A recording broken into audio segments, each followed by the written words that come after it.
Assalamualaikum warahmatullahi wabarakatuh. Selamat pagi Pak Muhammad Badrila. Ya, Ya. panggilan Badril ya. Ya. Ya, tadi sudah saya kasih soal untuk pretest ya.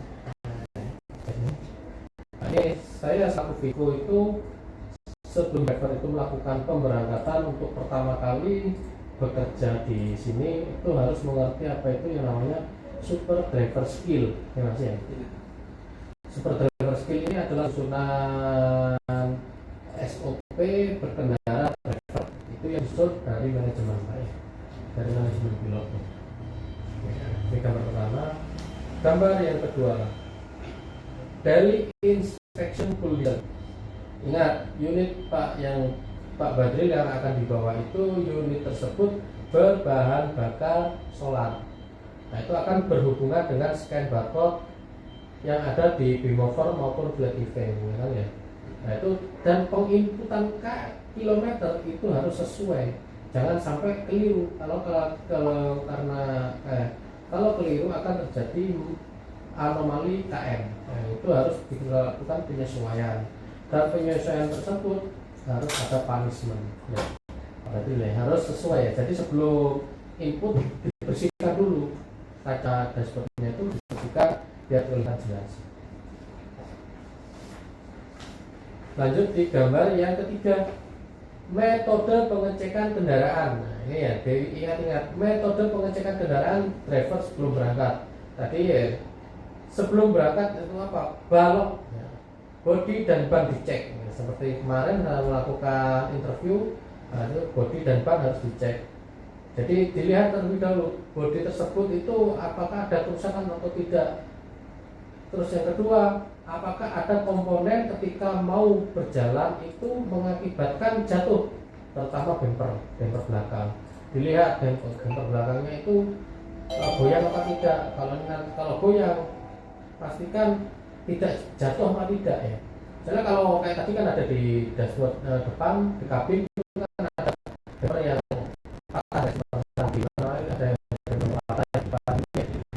Itu kalau tidak melakukan pengecekan sebelum berangkat, nah itu beresiko nanti jatuh menghantam kendaraan yang ada di belakang, itu menjadi beban dari driver yang. Jadi sebelum berangkat pastikan terlebih dahulu bodi tersebut itu aman. Dan ban serep itu dilihat dulu, bannya itu tebal apa tipis, ada anginnya apa tidak, atau kekurangan angin itu dilakukan pemompaan atau penambahan angin, dan dilakukan penembelan bila mana bocor. Itu akan diganti sebelum nota tersebut itu diinput sebelum closing. Itu nanti diarahkan baru pakai timestampnya. Dan ban serep tersebut itu ada atau tidak. Biasanya ban serep tersebut itu rawan hilang, ya. Itu dicek. Dari kata A, periksa air radiator, periksa air wiper, dan periksa kebocoran tambungan. Terutama air wiper itu harus ada.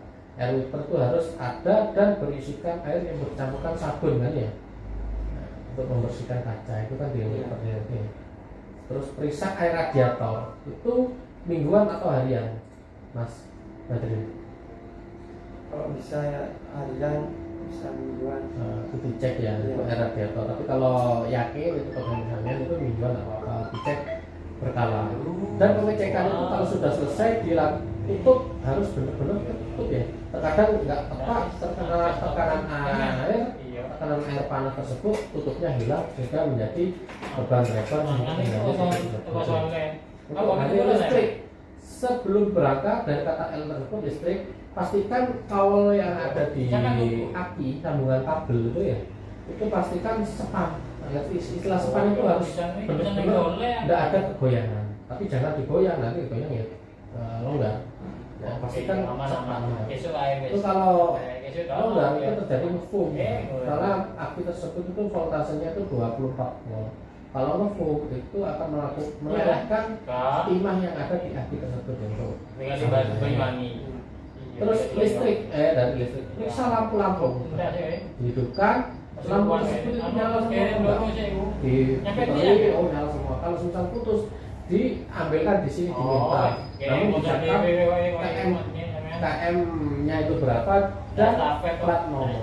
Ya, dicatat dan kita akan isi lampu, lighting, kita akan isi kalau ada lampu. Kalau semisal fittingannya rusak itu diajukan di sistem rectifier. Ya. Terus periksa air aki, dibersihkan. Oh, air akinya penuh. Kalau misal nggak penuh itu dilakukan pengisian secara manual, diajukan di sistem rectifier. Terus dari kata dari huruf O, oli, periksa tetesan sebelum berangkat. Wah, apakah ada rembesan dari di bawah mesin atau tidak? Kalau misal ada rembesan otomatis kurang artinya olinya ya. Dan untuk penambahan oli itu di angka 5.000 km. Nah, misal sudah 5.000, saya ajukan untuk penambahan oli di sistem rectifier ya, perbaikannya. Itu konsultasikan dengan tim bengkel. Dan untuk pergantian oli di angka 10.000 km. Ya, ingat ya. Untuk penambahan 5.000 dan pergantian di 10.000. Dari kelengkapan ini sebelum driver itu berangkat pastikan dompetnya itu ada SIM, ada KTP. Ya, SIM, KTP selalu dibawa. Karena Mas Badril akan melakukan aktivitas di jalan. Terus handphone, jangan sampai handphone tersebut itu tertukar ataupun ketinggalan. Karena di sini aktivitas kita itu didasari dengan handphone juga. Ya. Nah, kalau kehilangan keesokan hari harus mempunyai. Dan untuk nyampe di sini pastikan tanya Pak, saya bawa plat nomor ini, dipastikan dibaca dulu. Oh ya benar. Dan inisial materai, nah itu ada toko-toko ya. Inisial toko yang berkode warna biru itu ada materai. Ya.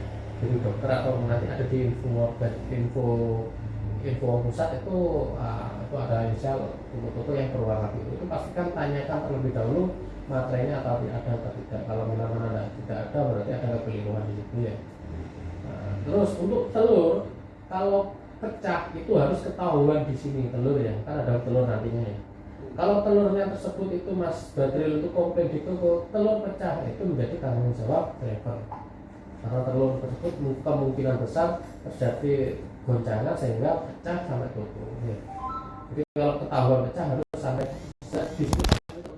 telurnya pecah. Jadi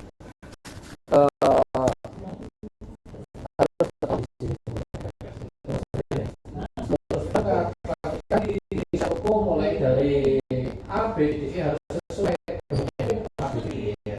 Gembok depan A, B, C, D, E atau A, B, C, D, E. Dan gemboknya harus sesuai inisialnya.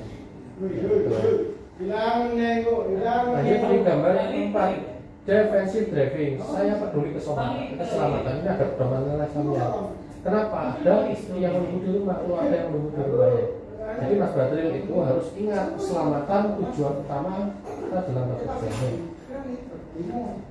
Lanjut dari gambar kelima, defensive driving. Jadi arti dari defensive driving itu perilaku pengemudi yang menerapkan metode safety driving sehingga mampu mengidentifikasi bahaya dengan mengambil resiko yang paling rendah.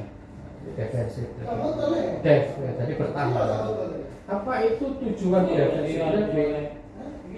Tidak menjadi penyebab kecelakaan, dan yang kedua tidak menjadi pemicu kecelakaan, dan yang ketiga tidak terlibat dalam kecelakaan.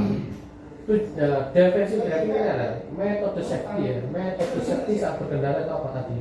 Pengecekan balok itu metode safety kita saat berkendara. Jaga jarak aman itu juga metode safety. Awasi kondisi kita itu juga metode safety ya. Dengan tujuan jangan kita sampai terlibat dalam kecelakaan. Satu kejadiannya. Lanjut di gambar yang keenam. Nah, ini ada gambar yang pertama, ada tanjakan maupun turunan. Metode safety-nya itu apa? Pengecekan rem saat mau berangkat, bukan saat berangkat ya.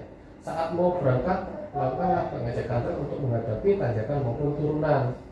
Dan yang kedua ada gambar ibu-ibu lighting kanan, ternyata dia belok kiri. Lighting kiri ternyata dia belok kanan. Itu kan seringan di jalan juga ya. Nah, itu metode safety-nya apa? Jaga jarak aman. Selalu awasi kondisi sekitar. Jadi kita fokus pandangan ke depan dan juga kita mau melihat fokus apa yang ada di depan. Ya. Terus ada gambar yang ketiga, ada pertigaan Mas Badril bukan dari jalur utama. Metode safety-nya itu apa?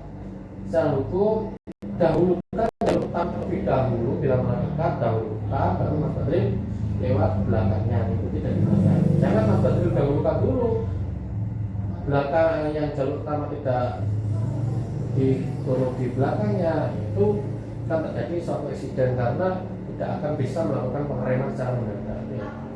Terus terjadi gambar yang keempat, ada truk bermuatan lebih. Nah, truk bermuatan lebih itu apa? Metode safety-nya atau apa? Metode safety-nya itu truk bermuatan lebih itu jaga jarak aman untuk menghindari apa? Barang yang jatuh yang dibawa truk bermuatan lebih ya. Itu biasanya apa? Muatan truk bermuatan batu, truk bermuatan bahan pangan, hasil panen itu biasanya jatuh dan mudah roboh. Tebu juga itu harus kita jaga jarak aman. Kita boleh mendahului unit yang ada di depan, namun pastikan tidak ada unit yang ada dari arah berlawanan. Diperkirakan kita bisa nggak? Namun dilihat dulu garis tersebut putus-putus atau tidak. Kalau garis tersebut itu tidak putus-putus, itu dilarang keras mendahului. Ya. Gambar yang kelima, ada bapak-bapak berkendara lalu dia langsung salib dan membel langsung tikung kiri ya. Nah, itu metode safety-nya jaga jarak aman dan selalu awasi kondisi sekitar ya. Itu akan selalu saya ingatkan. Yang ke-57, 5 langkah dasar defensive driving. Pahami kendaraan, jaga jarak aman, selalu awasi kondisi sekitar, waspadai blind spot, hindari distraksi dan pahami marka. Ini akan selalu saya ingatkan di grup internal ya, grup info pusat itu akan selalu ingatkan. Soalnya saya selaku Viko itu akan mengingatkan ke semua driver akan jaga jarak aman defensive driving. Ya, itu dipahami ya. Terus yang ke-8, pahami dan kenali kendaraan Anda. Pahami dinamika kendaraan. Yang dimaksud dinamika ini haluan kendaraannya. Ada gambar blind fan, canter dan maupun fuso. Ini kan haluannya berbeda-beda nih Mas ya. Nah, ketika yang pertama panjang kendaraan ini harus paham, terutama untuk fuso dan semuanya lah. Nah, itu contohnya kalau kita lengah kita panjang kendaraan itu biasanya kan kita memundurkan kendaraan dan juga dia dipolkan tembok. Nah, itu kan sering kali Mas ya. Nah, terus tembok yang ada yang di belakang yang karena blind spot tersebut. Jadi harus paham dengan kendaraan. Lebar kendaraan. Nah, ini terutama ketika ada suatu kemacetan antara di samping kiri ada mobil, samping kanan ada mau berpapasan. Nah, ini pastikan kita membawa unit seberapa sih lebarnya dari panjang kendaraan, lebar kendaraan tersebut. Oh ini pas berapa? Satunya kita oh ini pas, cuman pasnya yang Pak Badril samping kanan, namun yang samping kiri tidak pas dengan nengok yang ada di kiri ya. Itu resiko jadi driver. Terus juga tinggi kendaraan. Nah, ini tinggi kendaraan biasanya yang sering terjadi itu nabrak pohon di atas itu ya, nabrak pohon, nabrak tanah itu harus kita paham untuk menghindari hal tersebut. Terus pilihan kendaraan, robot max kecepatan kendaraan. Nah, ini terutama juga sebelum berangkat cek terlebih dahulu mobil ini condong kemana, berat atau tidak muatan tersebut ya. Kalau berat kita harus melakukan manuver agar